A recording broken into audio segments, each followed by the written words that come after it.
नमस्कार, मैं हूं प्रज्ञा मिश्रा और प्रधानमंत्री जी ने कुंभ के संतों से कहा, भैया बहुत कोरोना फैल रहा है, कुंभ खत्म करो, घर जाओ। सीएए प्रोटेस्टरों से कहते थे कि कोरोना बहुत है, धरना खत्म करके जान की खैर मनाओ, घर जाओ, लेकिन खुद मानने को तैयार ही नहीं है। सही बता रहे हैं, ऐसा सच में लगने लगा है कि मोदी जी पर किसी ने कुछ करा धरा दिया है। मैं तो पीएम ऑफिस को पर्सनली कहना चाहती हूँ कि एक लोटे में पानी लीजिए और प्रधानमंत्री के सिर से 6 बार सीधा और 7वीं बार उल्टा फिरा कर उतारिए, या फिर अगली बार जब वो दिल्ली आए तो लोभान वोभान सुलगाइए। प्रधानमंत्री जी पर किसी ने कुछ करा धरा दिया है। मेरे प्रधानमंत्री ऐसे तो बिल्कुल नहीं थे। मैं कभी मोदी जी की आलोचना नहीं करती, ब्राह्मण कन्या हूं।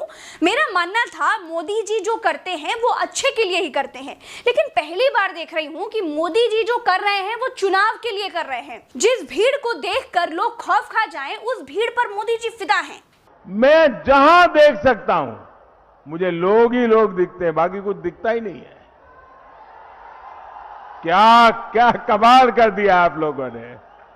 कमाल है प्रधानमंत्री जी। जिस बंगाल में आप खड़े हैं वहां 10,000 से ज्यादा लोग कोरोना से मर चुके हैं, 6 लाख से ज्यादा बीमार हुए हैं, लेकिन कोई फर्क ही नहीं है। राहुल गांधी, जिनको आप पप्पू कहते हैं, उन्होंने समाज हित में बंगाल की सभी चुनावी रैलियों को रद्द कर दिया है। बेशक राहुल गांधी को आप किसी भी नाम से बुलाएं, लेकिन राहुल गांधी ने और कुंभ के संतों ने मानव कल्याण के लिए, कोरोना प्रसार रोकने के लिए, लोगों को मरने से बचाने के लिए, देश की सलामती के लिए, क्षणिक हितों से ऊपर उठकर मानव कल्याण के लिए फैसले लिए हैं।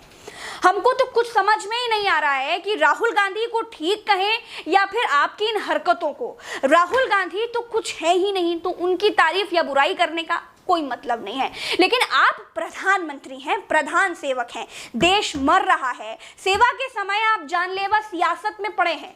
मोदी जी, देश की बेटी प्रज्ञा मिश्रा आपको टोक रही है, लगातार टोक रही है, मान जाइए, बहुत बुरे हालत हैं देश में।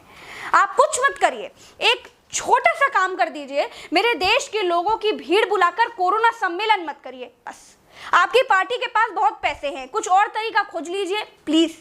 बिटिया होने के नाते कहती हूँ, मान जाइए, नहीं तो अपना नंबर भिजवाइए, लखनऊ की वीडियो आपको व्हाट्सएप कर देती हूँ, वो देख लीजिए कि यहाँ क्या हालात हैं। एक टुच्चे से कोरोना टेस्ट के लिए आप मेरी बात विश्वास कीजिए कि प्रधानमंत्री जितनी पावर लगवानी पड़ रही है।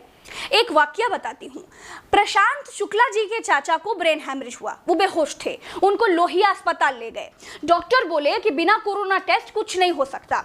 मुश्किल से टेस्ट हुआ, फिर बोले कोरोना रिपोर्ट तो अब कल आएगी, बेहोश चाचा को कल लाना। समझ सकते हैं आप मोदी जी, ये एक आदमी की कहानी नहीं है, सैकड़ों लोगों की ऐसी ही कहानियां एक साथ जब फोन की घंटियों में गूंजती है ना, तो रातों की नींद गायब हो जाती है। मेरे बस में होता तो देश को बचाने के एवज में मैं आपको बंगाल चुनाव जिता देती, लेकिन क्या करूं मोदी जी, मैं मजबूर हूं, आपसे भी और आपदा से भी। चलती हूं, राम राम, दुआ सलाम।